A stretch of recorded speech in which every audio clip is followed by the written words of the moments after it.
და დედა დავასაფლავეთ დედა ჩემი და 14 რიცხვია უკვე გადავწყვიტე ხეობაში შევიდე და ადგილზე გავერკვიო სიტუაციას რა ხდება. და ისაოცრებავ ახლა 2 წლის განმავლობაში რომ ყველგან ხაფანგები მედგა რომ არ შევსულიყავი და ხელად გამოხტებოდნენ და ისა გახსნილი მაქვს გზა და მივდივარ და ვიცი რომ ხაფანგში შევდივარ, მაგრამ ფიცი მაქვს მიცემული იმისი რომ უნდა ვიბრძოლო ბოლომდე. მაგას ვერსად ვერ გაუხვალ კაცი. ჩავედი და უკვე ხედავ რომ გზებს ამზადებენ ჭუბერიდან გზებს ამზადებენ უკვე იმისთვის რომ ძიმე ტექნიკა გადმოიყვანონ, იქ იყო ჭაობები და რაღაცები მათ მომზადებული დამხვდა. შევედი და აბსოლუტურად ყველა მაგას იძახის რომ მოდიანო და რა გავაკეთო ახლა რითი ვიბრძოლო და სხვადასხვა პატრიარქის კურთხევა დამოვიწყდა გამექცა აზრი პატრიარქმა წამოდგა და ადგომას ვაპირებდი იჯექიო. მოვიდა მომადო აგერ ლოყაზე, მარცხენა ლოყაზე ხელი და ემზარშვილო, გაკურთხოს უფალმა. არ შეგეშვებიან, სანამ კოდორი არ ჩაბარდება. აფხაზეთი მიცემულია. სიტყვა სიტყვით. მაგას ახლა ბევრად უფრო დიდი ინფორმაციები ქონდა მაშინაც, ვიდრე მე მქონდა, რა თქმა უნდა და ვინმეს მქონდა ინფორმაციები. მე უთხარი რომ ყველაფერს გავაკეთებ მეთქი, იმისთვის რომ რამენაირად კიდე გაგრძელდეს თქვა. კოდორის ხეობის შენარჩუნება რამოდენიმე წლით რომ იქნება გვეღირსოს თავრობა ისეთი რომელსაც ენდომება ბოლოს და ბოლოს კოდორის ხეობის შენარჩუნება და აქედან მუშაობა აფხაზებზე უკვე. თან აწყობილი იყო ყველაფერი იცით.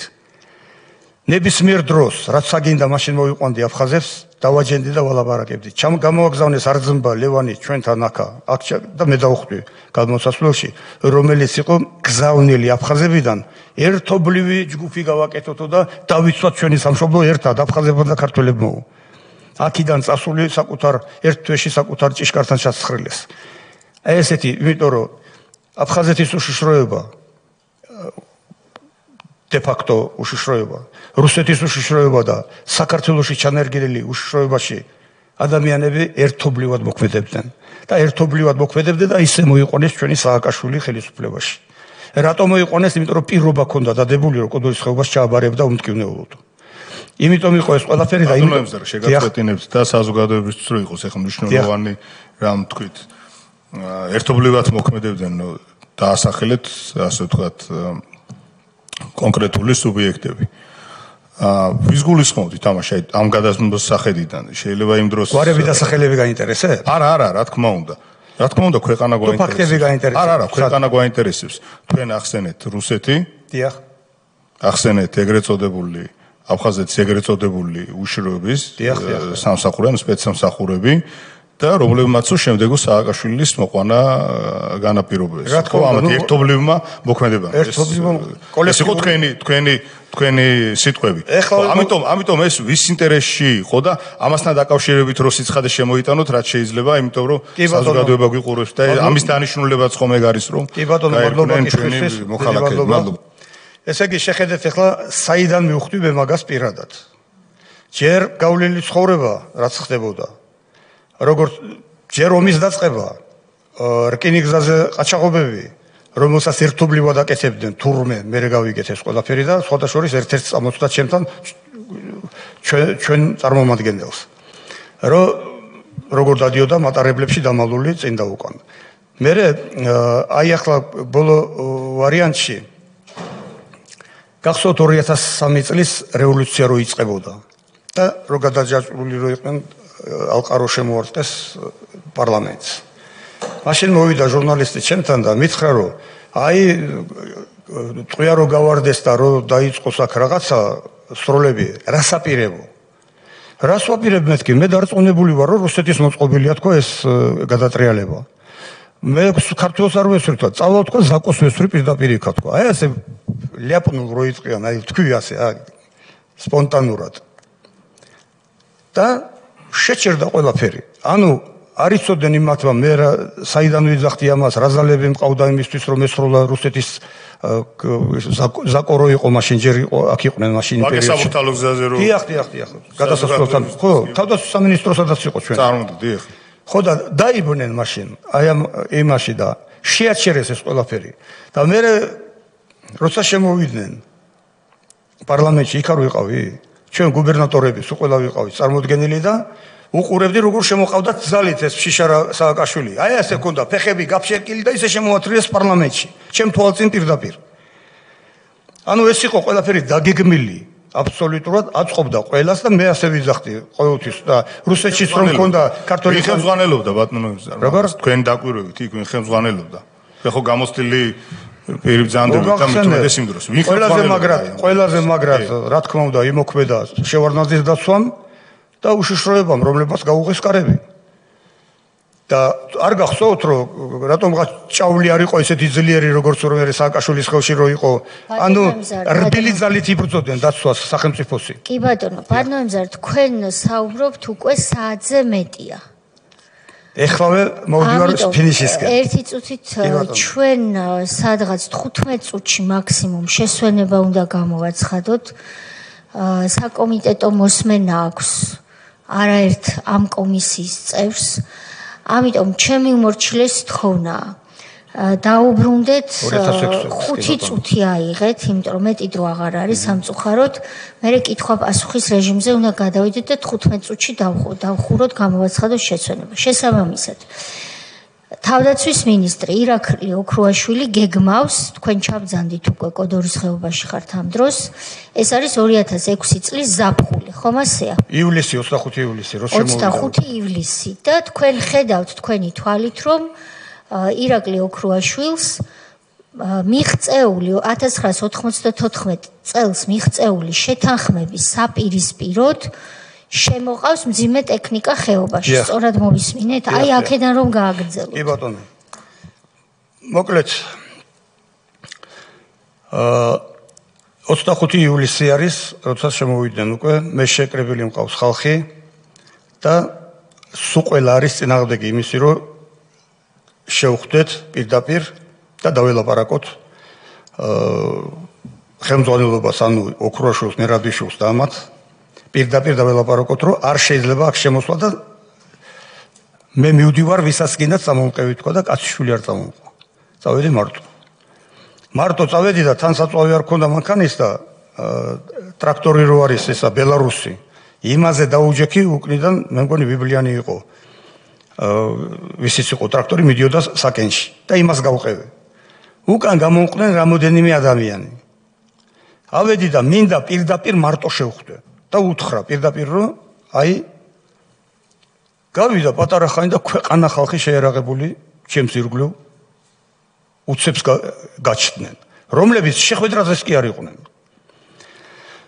მოკლედ ატყდა სროლები ატყდა ისეთი რომ მოკლედ აი მე მქონდა ყველაფერი იქაურობა ვინ ვის ესროდა არ ვიცი ჯერ ვინ ვის ესრვის ეხლა სასამართლოზე გაერკვა მე ჩემ სასამართლოზე ვინ ვის ესროდა ვინ გაისროლა პირველი რატომ გაისროლეს ყველაფერი მე სასამართლოზე დავადგინე აბსოლუტურად ამ დროს თქვენ თანამდებობა გაქვთ თუ არა 2 წელი არა ვარ არც თანამდებობაზე არც ერთი არაფერი თუმცა რომ ესენი რომ მოვიდნენ ნაციონალური მოძრაობა რომ მოვიდა ხელისუფლებაში ვარდების რევოლუციის შედეგად თქვენ მოგწყვიტეს კოდორის ხეობას მომწყვიტეს კოდორის ხეობას და მე მომიწყვეს ისე რომ მე მოვხვდი იქა და დამასობაში მუშაობდა სპეცსამსახურები ჩემს წინააღმდეგ ისე რომ საერთოდ მოსახლეობის იმაში შტაბ-ეჭრილება შეექმნათ ჩემზე რომ მე ვარ ბანდიტი ყაჩაღი და უბედურის ერთი ქვეყნის უკან წამძღომი და 2006 წლის ივლისში მოხვდით კოდორში თქვენი მშობლის გარდაცვალების ფაქტთან დაკავშირებით 40-ის გაკეთებას მინდოდა და თან გამეგო აპირებენ თუ არა შემოყვანას მართლდარება შემდეგ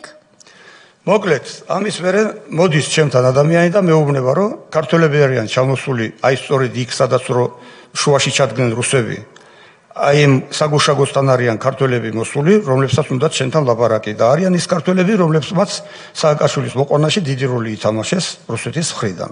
ვიცოდი ეს მე კარგად. ხო და არ წავედი მე მაინც გაუშვი ბაჩო და მალხაზი ჩიხლაძე. ეხლა საინტერესო რა არის კიდე. ესენი რო წავიდნენ და მე საღამოს უკვე მეც გავყევი ჩავედი უკვე იმიტომ რომ არ მიიღეს ესენი თქვენთან არ გვინდა ჩვენ საუბარი გვინდა იმასთანო კვიციანთანო ჩავედით ახლა მართლა მგონია რომ იქ არიან და ჩავედით ერთი და იქნებ რაღაცა ელაპარაკონ უთხრან რომ სულელს და გიშს გადააფიქრებიონ რა თურმე მაგათ რატომ მოიწეოდნენ ასე რომ მაგათ უნდათ რომ სისხლი დაღრილიყო ეს იყო მათთვის აი ოცნება რომ რამენაირად სისხლი დამეღვარა მე იქ რადგანაც სისხლი არ დაიღვარა არაფერი და თან როგორი მომენტია ჩავედი მე იმაში კოპჩარაში ველოდები და ასე მოდი სპეცნაზი კიდევენ ხელს მიჭერენ და მივყავარ იქიდან ჩვენი მხრიდან პირდაპირ შემოგვიყვება რას ამბობთ რომ რუსეთის საგუშაგოსთან რუსეთის სპეცსამსახურმა ჩაგიტყუათ ასე ვთქვათ ჩამიტყუეს რა თქმა უნდა ქართველების საშუალებით ჩამიტყუეს და იქ ვერ ჩამწეს მანქანაში დაგვიჭირეს ორივე მე და მალხაზი ჩაგვწეს მანქანაში და დაგვიყონეს ქართველები ვინც ჩაგიტყუათ რუსებთან თანამშრომლობით ვინ იყვნენ ესენი მე ადრესს ნათქვამი გვაქვს ეს იყო იგორ გიორგაძე დიახ და ტარიონიანი და შალიკიანი ბონდო რომლებმაც მოდივე კავშირი ჰქონდათ მალხაზისთან ურეკავდნენ მაგას ოქრუაშვილი სად არის ამ ეხლა შეხედეთ ოქრუაშვილი მოდის იქიდან ჩვენს წინააღმდეგ ხეობის წინააღმდეგ ჯარით და ეხლა რა მომენტია უბრალოდ რომ ეს სროლები რო გაითამაშეს და ვინ ისროლა პირველი აი ეს იყო კითხვა სასამართლოზე და ლევან გვაზავამ ისროლა პირველიო როგორ სად წავიყვანეს რო ჩაქსვეს სად წავიყვანეს რო ჩამსვეს წავიყვანეს და უჩამჩირეში ბაზა იყო რაღაცა და იქ რეების უნახე ის თვალსასწაული იყო კარგი და ერთი წუთი ოჩამჩირეში ნუ წავალთ ესე იგი ვართ კოდორის ხეობაში პირველი ვინ გაისროლა ეს კითხვა იყო დასმული და ანზორ მარგიანმა მისცა ასეთი ჩვენება პირველი გაისროლაო ლევან გვაზავამო რატო გაისროლაო იმიტომ რომ რაციები არ მუშაობდაო და წინა მანქანაა გაჩერებულიყო ამ დროს შეკითხვა რო დაუსვი დანარჩენებს რაციების მუშაობდა და ყველაფერი მუშაობდა ანუ მე გამიშდა ეჭვი ის გასროლა იყო ნიშანი იმისი რომ ვიღაცას ესროლა იქ უკვე ადრე შემოყვანილი ჯგუფი რომელსაც უნდა ესროლა ვითომ პიციანი ისრვის ლევან გვაზავა ვინ არის ლევანი გვაზავა იყო მოადგილე მერაბიშვილის ეხლა შეხედე როგორი სიტუაციაა დაიჭრა ორი ადამიანი ვითომ მე ოქროაშვილი რო იძახდა იმას რომ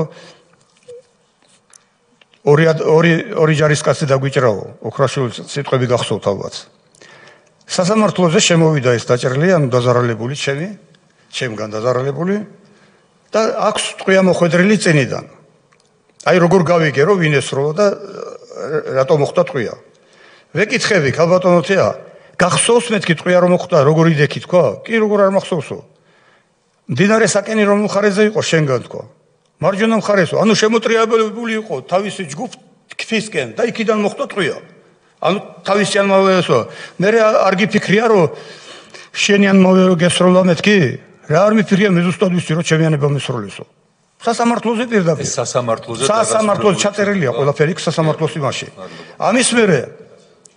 ამის მერე მეორე შემოიყვანეს ის ზურგიდან რომელიც იყო დაჭრილი იმანაც ისე კითხვა დაუსვი რომ მხარეზე იყო დინარე მეთქი და მარცხენა მხარეზეო ანუ უკრიდან ესროლეს იმანაც დამიდასტრო რამე პრეტენზია გაგაჩნიათ მეთქი ჩემთან არანაირი პრეტენზია პოლიციელები დიახ დაჭრილები რომლებიც ამბობენ სასამართლოზე რომ ჩვენებმა გვესროლეს და არა თქვენ მესროლეს ჩემებმა მესროლესო უკრიდან მესროლეს თქვენ ამ დროს მაბრალებდნენ მე კი ბატონო ეხლა ეს ყველაფერი რისთვის იყო ბატონო ემზარ ეს ყოველივე ეს დადგმული იყო თუ რა კოდორის ჩასაბარებლად ეს იყო რა თქმა უნდა მოსკოვში დაგეგმილი მაგრამ ერთ რაღაცას კიდე დავამატებ რომ ამერიკელები ერივნენ მაგ საქმეში ამერიკელები ერივნენ რატო ვიცი მაგი იმიტომ რომ ოთარი შალიკაშვილი რო იყო წარმომადგენელი ამერიკელების ჩვენთან აქ საქართველოში პირდაპირ უთხრა ჩვენს მაღალ ჩინოსანს ერთ-ერთს და გამოუშვა ჩემთან რომ კოდორია ჩასაბარებელიო რატომ არის ჩასაბარებელიო ეკითხება ეს ჩვენი მაღალ ჩინოსანი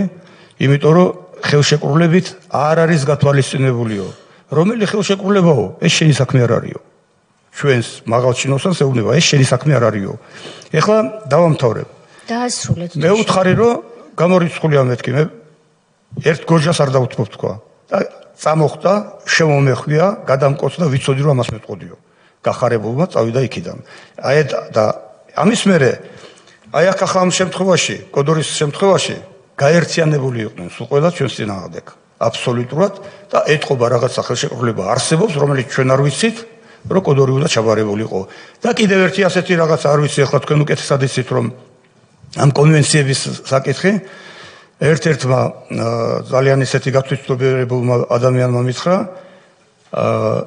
თუ ავტონომიური რესპუბლიკის საზღვრებს მთლიანად არ ფლობს სეპარატისტული რეჟიმი, დამოუკიდებლად ვერ აღიარებენო. და მისთვის იყო საჭირო კოდორის ხეობის ჩაბარება, რომ შემდგომ დამოუკიდებლობა ეღიარებია რუსეთს. აბა დავაკვირდეთ ყველაფერი და თუ აქეთკენ არ მიდის ყველაფერი ჟენევის რომელიღაცა კონვენციით ორ კითხვას დაგისვამთ და შემდეგ წევრებს დაუთმობ ადგილს. პირველი, ჩვენ მოვისმინეთ ბატონი ზაზა გოგავა, მისი ახსნა განმარტება, არ ვიცი რამდენად დადევნებდით თვალს და 2008 წლის აგვისტოს ომის შემთხვევაში რეალურად ასე გამოიკვეთა მისი ახსნა განმარტებიდან, რომ როგორც თქვენ ბრძანეთ ირაკლი ოქრუაშვილის შემთხვევაში, რომ მას უფრო ცხინვალისკენ ჰქონდა ყურადღება გადატანილი, მანაც იგივე თქვა, რომ ჩვენ მიუხედავად იმისა, რომ გაერთიანებული შტაბების ხელმძღვანელი იყო, ჩვენ მაინც ცხინვალის რეგიონზე ვმუშაობდით და ასეთი რამეც კი თქვა, რომ რა ვიცოდი მე რა ხდებოდა კოდორში, საუბარი 2008 წლის აგვისტოზე. მიუხედავად იმისა, რომ 2006 წლიდან უკვე ასე ვთქვათ ირაკლი ოქრუაშვილის არასწორი რბილად ვამბობ გეგმის შედეგად კოდორის ხეობა უკვე არის de facto უკვე ასე ვთქვათ წინა პირობებია შექმნილი იმისთვის, რომ რუსეთთან პირისპირ დატოვონ მოსახლეობაც და ასევე გადასცენ უბრძოლველად ტერიტორიები. 2008 წელს თქვენ იქ აღარ ხართ, მაგრამ რა იქნებოდა ბატონი ზაზა გოგავას ამ გამონათქვამზე თქვენი კომენტარი ძალიან მოკლედ რო გითხრათ და რომ შევაჯამოთ თქვენი გამოსვლა ამ ეტაპზე, თორემ შეიძლება მომავალში ჩვენ კვლავ დაგვჭირდეს თქვენი რჩევა და კონსულტაცია. კი ბატონო. რომ შევაჯამოთ. დიახ. თვლით თქვენ თუ არა, რომ თქვენი ოჯახის და იმ ასეულობით ქართველის, კოდორელის, დალის ხეობელის, უფრო სწორად რომ თქვა, განეიტრალება, განიარაღება და იქ მოუმზადებლად ძიმე ტექნიკის შეყვანა ყოველგვარი როგორც ირკვევა გეგმის გარეშე. ეს იყო წინდა უხედაობა თუ გამიზნული ნაბიჯი იმისთვის, რომ კოდორის დალის ხეობა საბოლოოდ გამხდარიყო უბრძოლველად ოკუპაციის მსხვერპლი. თქვენ როგორ თვლით? კი ბატონო. ესე იგი ეს იყო ყველაფერი კოლექტიური ღალატი, ჩაფიქრებული ჩვენი ქვეყნის წინააღმდეგ, მაგრამ თვითონ საჯარისო ფორმირებები ამის აბსოლუტურად კურსში არ იქნებოდნენ. არ ამგონია რომ გოგავასაც რამე ცოდოდა მაგის შესახებ, არ ამგონია რომელიმე სარდალს რამე ცოდოდა მაგის შესახებ, იმიტომ რომ ეს იყო პოლიტიკური გადაწყვეტილება, რომელიც შეთანხმებული იყო. ეხლა ერთ საინტერესო ფაქტს გეტყვით კიდე და ციფრს. 2006 წლის 13 ივნისს შეხვდნენ ერთმანეთს სააკაშვილი და პუტინი ქალაქ სოჩაში. თუ იცით ამის შესახებ რამე? ზღვაში რო გავიდნენ და 2 საათი რო იყვნენ იქა. იქიდან რო დაბრუნდა და რო ჩამოვიდა საქართველოში და ხელათ რო ორფოლო წამოიწყეს. აი იქ იყო მოლაპარაკებული ეს ყველაფერი. აბსოლუტურად. ძალიან ბევრი რამე 8 წელიწადი ვიყავი რუსეთში, ძალიან ბევრი რამე გავიგე, ძალიან ბევრი რამე ფაქტებით ვიცი და თუ გამოძიება ამაზე დაინტერესდება, ძალიან ბევრი რამეს კიდევ ფარდასავხდით. ეხლა სანამ დრო შეზღუდული მაქვს გოგავას განცხადებაზე. აი დააკვირდით როგორ ამზადებდნენ ჩვენი ტერიტორიების გასასხვისებლად. თუ ჩვენს მეგობრებს, ეგრეთ წოდებულ მეგობრებს, რომლებიც მეგობრებად არიან წარმოჩენილი ჩვენი დადამხმარეებად, უნდათ რომ ძლიერი ყოფილიყო ჩვენი ჯარი, ჯარში რეფორმა არ უნდა ჩაეტარებიათ, სადაც ისეთი რომ სპეციალისტები მოიშორეს და მოიყვანეს დილეტანტები. აგერ გეჯდათ სარდალი, გაერთიანებული შტაბების უფროსი, გენერალური შტაბის უფროსი, რომელიც გეუბნება რომ მე რა ვიცოდი ცხინვალში კოდორში რა ხდებოდაო. წარმოგიდგენიათ ეს უკვე ტრიბუნალია. ამის თქმა. მერე მეორე სარდალი რომელიც რომს წამოიწყებს და წააგებს ის თავს იკლავს. თუ ის სარდალია და თუ ის შინაგანად არის ჯარისკაცი. მაგრამ არც ერთი ჯარისკაცი იქ არ იყო. ჯარისკაცები მოაშორეს აბსოლუტურად და ჩანაცვლეს პოლიციელებზე ცუდი თქვა კი არ მინდა მითი. პოლიციელს აქვს თავისი მოწოდება, რომ მან დაიცვას. კი ბატონო, პოლიციელიც იყო ერთი კაცი, ანუ მერაბიშვილის მოადგილე პოლიციელი. მეომარი კიდე სულ სხვა რამეა. ის სულ სხვა მოწოდებით. ამიტომ იყო ეს რომ მოცილებული იყო აბსოლუტურად თუ გახსოვთ თქვენ ალბათ 2008 წლის წინ თუ კი ვინმე შეეძლო ორი კაცის გამოყვანა, აი მაგალითად კახეთში ყავდათ სარდალი ასეთი ლუკა რამაზაშვილი. რისკულისთვის დაიჭირეს. რატო ჩასვეს ციხეში? იმის გამო ჩასვეს ციხეში, რომ